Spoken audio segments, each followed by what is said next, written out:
మీదకి సరే మీరు కార్యాలయం మీదకి వెళ్ళొచ్చు, మీరు బూతులు తిట్టొచ్చు, మీరు కేసులు పెట్టొచ్చు. అధికారంలో ఉంది మీరు కదా. ఇప్పుడు బలవంతుడికి బలహీనుడికి ఇప్పుడు బలహీనుడు అంటే ప్రతిపక్షంలో ఉన్నవాళ్ళు, ఓటమిలో ఉన్నవాళ్ళు, అది మీరు కావచ్చు, వాళ్ళు కావచ్చు. బలహీనుడి మీదకి ఈ రోజు ఇంత బలాన్ని ప్రదర్శించడానికి బలవంతుడు వెళ్ళినప్పుడు ఏమవుతుంది? మళ్ళీ లక్ష్మి గారు ఒక్క నిమిషం, మళ్ళీ ఇందాక ఫస్ట్ చెప్పాను, మళ్ళీ చెప్తున్నాను. ఎప్పుడు కూడా తెలుగుదేశం పార్టీ సంస్కృతి అది కాదు, కానే కాదు. రెండోది, ఇళ్ళకపోవడం తప్పు. అది ప్రభుత్వ పెద్దగా చంద్రబాబు నాయుడు గారు మాట్లాడినా, పార్టీ పెద్దగా చంద్రబాబు నాయుడు గారు, లోకేష్ మాట్లాడినా ఇదే మాట్లాడతారు.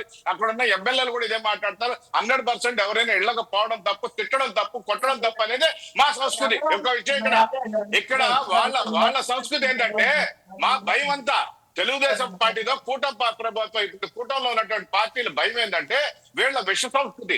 వాళ్ళ మీద వాళ్ళు దాడులు చేసుకుంటారు, వాళ్ళ మీద వాళ్ళు దాడులు చేసుకునేటట్టు చేసుకొని వాతావరణం రాష్ట్రంలో కల్పిస్తారని నిఘా వ్యవస్థ పనిచేస్తుందమ్మా. ఇక్కడ మాకు ఇప్పటికీ అనుమానమే, వాళ్ళ ఇళ్ల మీదకి వాళ్ళే పోయారేమో. ఇవన్నీ డైవర్షన్ పాలిటిక్స్ కోసం ఇంత ఘోరంగా తీసుకొచ్చారు మీరు.